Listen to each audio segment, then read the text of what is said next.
اللہ تعالیٰ نے انسان پر مختلف فرائض عائد کیے ہیں. جیسے نماز انسان کے اوپر فرض ہے، تو اسی طریقے سے اللہ تعالیٰ نے روزہ بھی انسان کے اوپر فرض کیا ہے.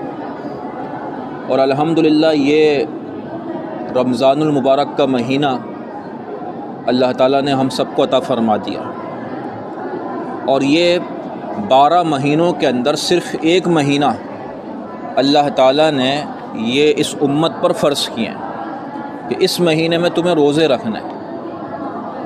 نماز تو سارا سال فرض ہے، اور روزانہ انسان کو 5 اوقات نماز پڑھنا یہ ضروری ہے. اگر کوئی شخص نہیں پڑھے گا تو گنہگار ہوگا. تو یہ رمضان کے جو روزے ہیں یہ بھی فرض ہیں. یہ ایسا نہیں کہ نفل ہوں، اگر انسان پڑھے تو صحیح ہے، اگر نہ پڑھے تو کوئی مسئلہ نہیں ہے. نہیں، ایسا نہیں ہے، بلکہ یہ روزے انسان پر اللہ تعالیٰ نے فرض کیے ہیں، اور اس کا ادا کرنا انسان کے اوپر لازم ہے. اگر نہیں کرے گا، اس میں کوتاہی برتے گا بغیر کسی عذر کے. ایک تو یہ نا انسان بیمار ہے یا کوئی اس کو عذر لاحق ہے تو پھر انسان چھوڑتا ہے، لیکن پھر بھی ایسا نہیں کہ معاف ہو گیا، بلکہ اس کو بعد میں اس کی قضا کرنا لازم ہوتی ہے. اس طریقے سے نماز ہے، اگر نماز انسان چھوڑتا ہے تو ایسا نہیں کہ بس وہ معاف ہو گیا، بلکہ اس کے اوپر لازم ہے کہ بعد میں اس کی قضا کرے گا. تو اسی طریقے سے جو روزے ہیں یہ انسان کے اوپر اللہ تعالیٰ نے فرض کیے ہیں، بغیر کسی عذر کے اس کو چھوڑنا جائز نہیں ہے. تو سب سے پہلی جو چیز ہے ابھی ہمارے اوپر اللہ کا جو حکم عائد ہو رہا ہے، اور اللہ کا حکم جو ابھی متوجہ ہے ہم پر، وہ ہے روزہ رکھنا. اس میں کوئی مستثنی نہیں ہے. جو بھی مسلمان ہے اس نے کلمہ پڑھا ہے لا الہ الا اللہ محمد رسول اللہ، تو سوائے بچوں کے جو ابھی بالغ نہیں ہیں، اس کے علاوہ تمام مسلمانوں پر روزہ رکھنا فرض ہے. چاہے وہ جوان ہو، مرد ہو، عورت ہو، بوڑھا ہو، روزہ رکھنے کی طاقت اس کے اندر موجود ہے، تو کوئی استثناء نہیں ہے. سب پر روزہ رکھنا فرض ہے. یہ کوئی نہیں کہہ سکتا کہ بھئی ہماری تو ملازمت ہے، ہمیں تو صبح سے لے کر شام تک نوکری کرنی ہوتی ہے، ہم تو روزہ نہیں رکھیں گے. ایسا کوئی عذر قابل قبول نہیں ہے، بلکہ اس پر لازم ہے کہ وہ روزہ رکھے گا. البتہ جو جن کے ماتحت ہے ان کے اوپر اللہ نے ذمہ داری عائد کر دی، اور یہ ان کو کہا کہ بھائی جو اپنے ملازمین ہیں ان کے اوقات مختصر کر دو اگر لمبے ہیں، یا ان کے کام میں تخفیف کر دو. چنانچہ نبی کریم صلی اللہ علیہ وسلم نے بھی اپنی حدیث میں یہ بات ارشاد فرمائی کہ جو شخص اپنے ملازمین کے اوقات میں یا ان کے معاملے میں تخفیف کر دیتا ہے، اوقات کم کر کے یا کسی بھی اعتبار سے کام ہلکا کر دیا اس کا، تو اللہ رب العزت اس کو ثواب یہ دیں گے کہ قیامت کے دن اس کی جو ہے وہ جہنم سے اس کو آزاد کر دیں گے. تو یہ ملازمین کے لیے سہولت ہو گئی کہ جو ان کے باس ہے، جو ان کے اوپر بیٹھا ہوا ہے، اس کو کیا ہدایت کر دی کہ بھائی ان سے کام ہلکا لینا ہے. اگر لمبے اوقات تھے ان کے، پہلے 10 گھنٹے کام کرتے تھے، 12 گھنٹے کام کرتے تھے، 8 گھنٹے کام کرتے تھے، تو بس ابھی 5 گھنٹے کام کر لو، 4 گھنٹے سے کام لے لو، صبح کے اوقات میں سے کام لے لو، دوپہر میں گرمی ہوتی ہے اس میں کام نہ لو. تو یہ سہولت کس کو دے دی؟ سہولت ملازمین کو یہ دے دی گئی. اور کیوں دی گئی یہ سہولت؟ اسی لیے دی گئی تاکہ وہ بھی جو روزے ہیں ان سے محروم نہ رہ جائیں، اور ان کے پاس یہ عذر نہ ہو کہ بھائی ہم تو کام کرتے رہتے ہیں، ہم کہاں سے روزہ رکھیں گے. تو بھلے سے وہ ملازم ہو، وہ تجارت کرنے والا ہو، وہ پڑھانے والا ہو، پڑھنے والا اسٹوڈنٹ ہو، طالب علم ہو، اس کے پاس یہ عذر نہیں ہے کہ وہ روزہ چھوڑ دے، الا ہے کہ وہ شدید بیمار ہے اور اس بیماری کی وجہ سے روزہ نہیں رکھ سکتا، تو وہ ایک الگ بات ہے، لیکن پھر اس کو بعد میں قضا کرنی بھی لازم ہے. تو اس مہینے میں اور اس وقت اللہ کا جو سب سے پہلا حکم ہم پر متوجہ ہے وہ ہے روزے کا. اور روزہ جو اللہ تعالیٰ نے فرض کیا ہے اس کی حکمت بھی قرآن کریم میں بیان کر دی ہے کہ کتب علیکم الصیام کما کتب علی الذین من قبلکم لعلکم تتقون. ایک تو یہ بتا دیا کہ بھائی یہ تم کوئی اکیلے نہیں ہو کہ تم پر ہی صرف روزہ فرض کیا گیا اور پچھلے جتنے بھی امتیں گزری ان پر روزہ فرض نہیں تھا. تو کوئی حکم یہ مشکل حکم نہیں ہے. ایسا کوئی نہ سمجھے کہ یہ میرے لیے بڑا مشکل ہو گیا اور یہ ہم پر روزے کیوں لازم کر دیے گئے. تو اللہ نے بتا دیا کہ بھائی تم سے پہلے لوگ بھی روزے رکھ چکے ہیں، پہلی امتوں پہ بھی یہ روزے فرض تھے، تو تم کوئی انوکھے نہیں ہو، بلکہ تم سے پہلے لوگ یہ عبادت انجام دیا کرتے تھے، تو اس لیے تم بھی اس عبادت کو انجام دو. اور اس کے فائدہ کیا ہوگا؟ اس کا فائدہ اور اس کا جو مقصد ہے وہ ہے تقوی کا حصول، تاکہ تم میں تقوی پیدا ہو جائے اور تم اللہ سے ڈرنے والے بن جاؤ. تو اس لیے ان روزوں میں، اس رمضان میں جو چیز ہمیں حاصل کرنے کی کوشش کرنی ہے وہ کیا ہے؟ وہ ہے تقوی کا حصول، کہ ہمارے دلوں کے اندر اللہ کا خوف پیدا ہو جائے. اور یقین جانیے اگر اللہ کا خوف دل میں پیدا ہو گیا نا تو آخرت بھی سنور جائے گی، دنیا بھی سنور جائے گی. ہر شخص چاہتا ہے کہ نہیں چاہتا ہے کہ بھائی اس کی آخرت بھی سنور جائے اور اس کی دنیا بھی سنبھل جائے، اس کی دنیا بھی اچھی ہو جائے. تو تقوی ایسی چیز ہے کہ اس کی بدولت انسان کی آخرت بھی سنورتی ہے، اچھی ہو جاتی ہے، اور دنیا بھی اللہ تعالیٰ اس کی سنوار دیتے ہیں.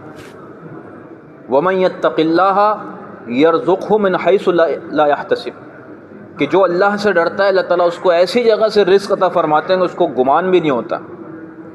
وَمَن يَتَّقِ اللَّهَ يَجْعَل لَّهُ مَخْرَجًا، اور جو اللہ سے ڈرتا ہے، تقوی اختیار کرتا ہے، تو اللہ اس کے لیے آسانیاں پیدا فرماتے ہیں. مشکلات سے نکلنے کے راستے اللہ تعالیٰ اس کے لیے پیدا کر دیتے ہیں. اگر کوئی شخص مشکل میں ہے، کسی مصیبت کے اندر ہے، لیکن اگر وہ اللہ سے ڈرنے والا ہے، اللہ کے رسول صلی اللہ علیہ وسلم سے ڈرنے والا ہے، تو پھر اللہ تعالیٰ اس کے لیے آسانیاں پیدا فرما دیتے ہیں. تو یہ مہینہ اللہ تعالیٰ نے دیا ہے تقوی کے حصول کے لیے، کہ ہمارے اندر تقوی پیدا ہو جائے. اور تقوی کیا چیز ہے؟ اب یہ سمجھنا ہے ہمیں کہ ہے کیا تقوی. تقوی دو چیزوں کا نام ہے. ایک تو یہ ہے کہ اللہ نے جو عبادات انسان کے اوپر لازم کی ہیں، نماز ہے، روزہ بھی اس مہینے میں ہم پر لازم کیا گیا ہے، وہ ہم سب نے رکھنا ہے اس کو. اسی طریقے سے زکوٰۃ ہے، حج ہے، جو بھی عبادات ہیں تو وہ ان کا ادا کرنا اللہ ثواب کی نیت سے، کہ اللہ تعالیٰ اس پر مجھے اجر عطا فرما دے، اخلاص کے ساتھ، اللہ کی رضا کے لیے. اس کو یہ ایک بات ہو گئی تقوی کے اندر. دوسری بات یہ ہے کہ اللہ کے خوف سے، جہنم کے عذاب سے ڈر کر معصیت کو چھوڑنا، گناہوں کو چھوڑ دینا. کہ بھائی اگر میں نے نماز چھوڑی، میں نے روزہ چھوڑا، میں نے زکوٰۃ دینا چھوڑی، تو پھر اس صورت میں اللہ کا جو عذاب ہے اس کا میں مستحق ہو جاؤں گا.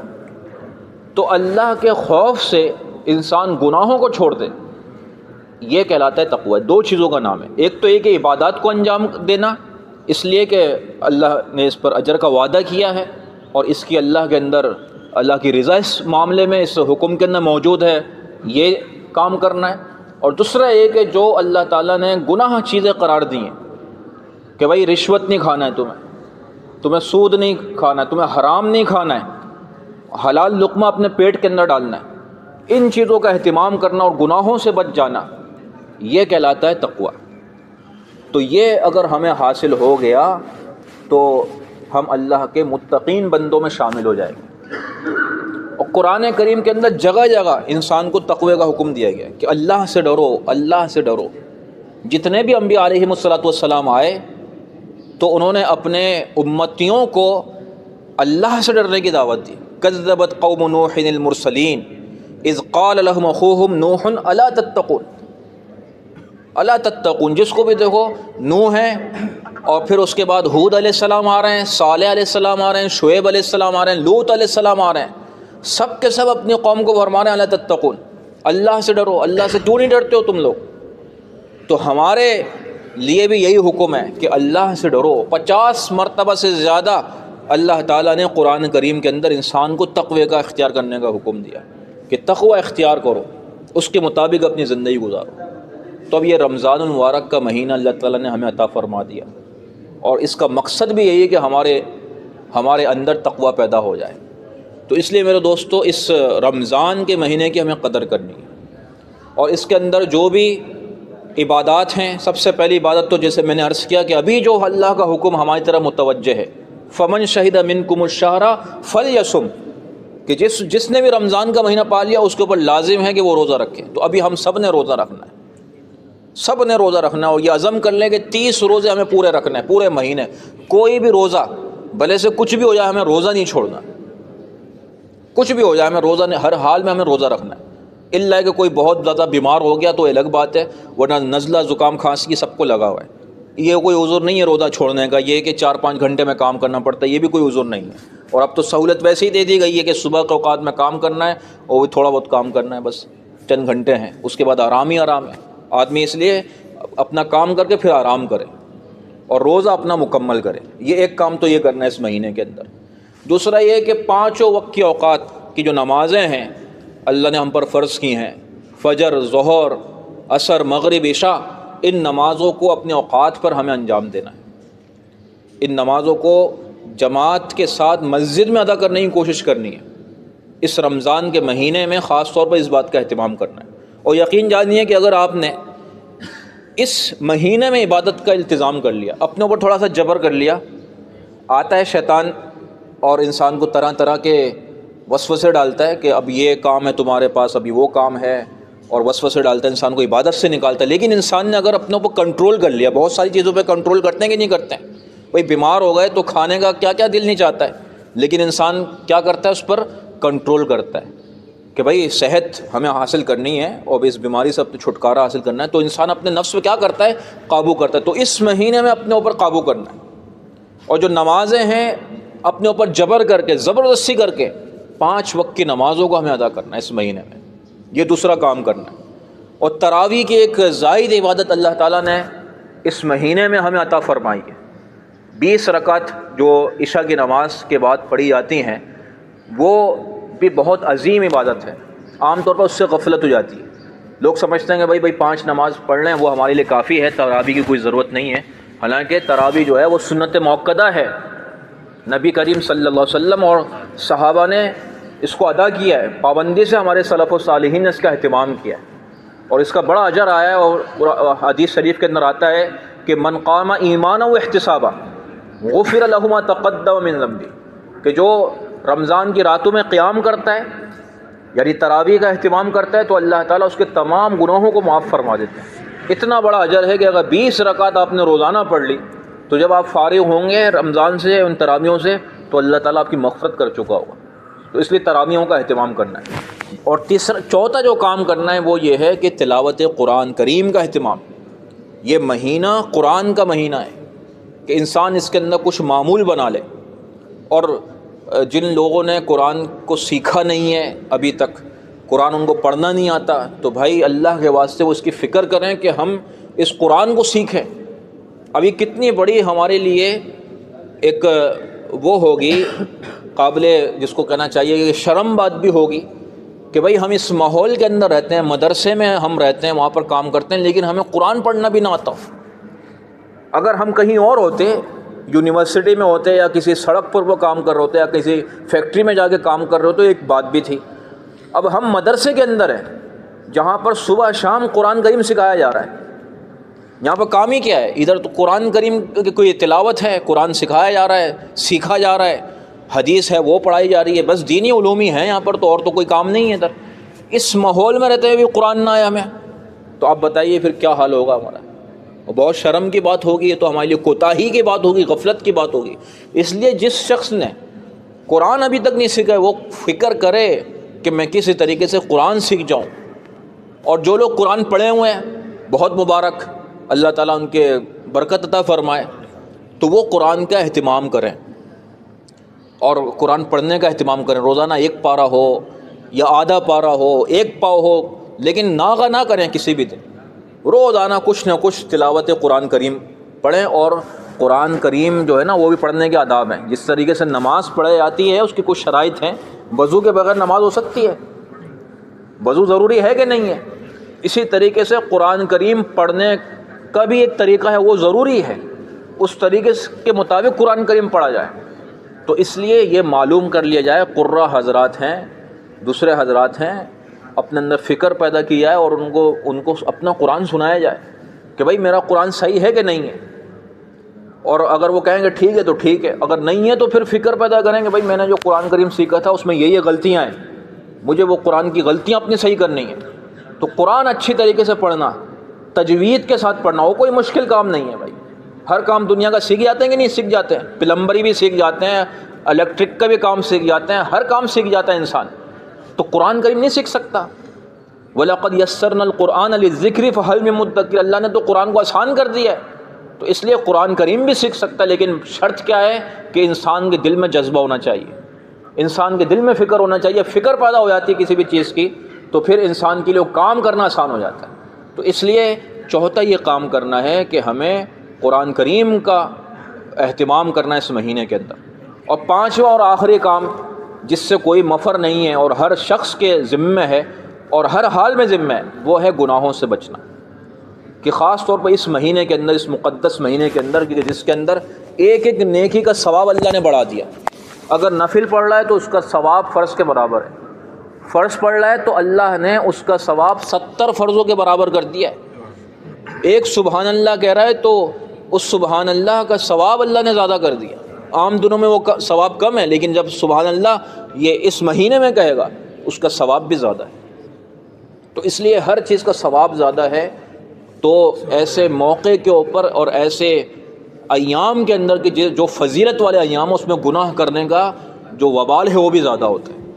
تو اس لیے اپنے آپ کو گناہوں سے بچانا، ایک تو غلط زبان کے غلط استعمال سے، گالم گلوچ سے، عام طور پر جو ملازمین ہوتے ہیں ایک دوسرے کے ساتھ گالم گلوچ سے بات کرتے ہیں، گندی زبان استعمال کرتے ہیں، تو اپنے آپ کو گالم گلوچ سے بچانا ہے، بری بات سے اپنے آپ کو بچانا ہے، اور اسی طریقے سے غصہ کرنے سے اپنے آپ کو بچانا ہے، دوسرے کو برا بھلا کہنے سے اپنے آپ کو بچانا ہے، اور اسی طریقے سے کسی پہ الزام تراشی کرنے سے بچانا ہے، چغل خوری سے اپنے آپ کو بچانا ہے۔ تو زبان کی حفاظت ہونی چاہیے اس مہینے کے اندر، آنکھوں کی حفاظت ہونی چاہیے کہ میری آنکھیں صحیح رہیں، ایسا نہ ہو کہ میں غلط چیزیں ان آنکھوں سے، اللہ کی کتنی بڑی نعمت ہے یہ آنکھیں، ان لوگوں سے پوچھو جن کو اللہ تعالیٰ نے یہ نعمت ہی نہیں دی، وہ جب پیدا ہوئے تو ان کی آنکھیں ہی نہیں، یا ان کو آنکھیں دی تھیں وہ آنکھیں سلب کر لی اللہ تعالیٰ نے ان کی روشنائی۔ اللہ نے تو ہمیں آنکھیں بھی دی ہیں، ہمیں تو بولنے کی صلاحیت بھی دی، کیا کیا نعمتیں اللہ تعالیٰ نے ہمیں نہیں دی ہیں، اور پھر ہم ان نعمتوں کو گناہوں کے اندر استعمال کریں۔ تو اس لیے اپنی آنکھوں کا بھی صحیح استعمال کرنا ہے، اپنی زبان کا بھی، اپنی آنکھوں کا بھی، ہر اعتبار سے گناہوں سے بچنے کی کوشش کرنی، یہ ہر حال میں فرض ہے، اس کا کوئی چھٹکارا نہیں۔ نفل آدمی چھوڑ سکتا ہے، اگر تھکاوٹ ہے نہیں پڑھنا چاہ رہا نفل تو وہ انسان چھوڑ سکتا ہے، لیکن گناہ نہیں، ایسا نہیں کہ گناہ انسان کر لے، گناہ تو ہر حال میں چھوڑنا ہی چھوڑنا ہے۔ تو اس لیے کچھ ہو یا نہ ہو لیکن ضروری ہے کہ انسان اپنے آپ کو گناہوں سے بچا کے رکھے۔ اور جیسے میں نے عرض کیا کہ نماز چھوڑنا بھی گناہ ہے، تو اس لیے نماز کا بھی اہتمام ہو۔ اور یہ جو میں نے ابھی عرض کیے ہیں معصیتیں، کہ اپنی زبان کا صحیح استعمال، آنکھ کا صحیح استعمال، اپنے بول کا صحیح استعمال، یہ بھی انسان کے اوپر لازم ہے کہ اس مہینے میں خاص طور پر یہ شیطان جو ہے وہ ان کاموں میں انسان کو لگا دیتا ہے کہ روزہ رکھا ہوا ہے لیکن گالی منہ سے نکل رہی ہے، اور ایک دوسرے کی غیبت ہو رہی ہے، روزہ رکھا ہوا ہے لیکن وہ اس کو گناہ ہی نہیں سمجھ رہا، حالانکہ یہ بھی گناہ ہے۔ یا آنکھوں کا غلط استعمال کر رہا ہے، فارغ بیٹھا ہوا ہے تو ٹائم پاس کرنے کے لیے الٹی سیدھی چیزیں دیکھ رہا ہے، تو یہ بھی گناہ، اس سے بھی اپنا کو بچانا ہے۔ تو انشاءاللہ اگر ہم نے اس طریقے کے مطابق اپنے ان رمضان کے اوقات کو گزار لیا تو اللہ تعالیٰ سے امید ہے کہ سلامتی کے ساتھ ہمارا یہ مہینہ گزر جائے گا، سلامتی کے ساتھ گزر جائے گا، اور جس کا سلامتی کے ساتھ یہ مہینہ گزر گیا تو انشاءاللہ پورا سال اس کا سلامتی کے ساتھ گزرے گا۔ اس لیے اس مہینے میں اہتمام کرنا ہے۔ اللہ پاک ہم سب کو توفیق عمل عطا فرما دے، اور اس رمضان کے مہینے کو اپنی مرضیات کے مطابق نبی کریم صلی اللہ علیہ وسلم جس طریقے سے چاہتے تھے اس کے مطابق اس رمضان کو گزارنے کی توفیق عطا فرما دے۔ وآخر دعوانا الحمد للہ رب العالمین۔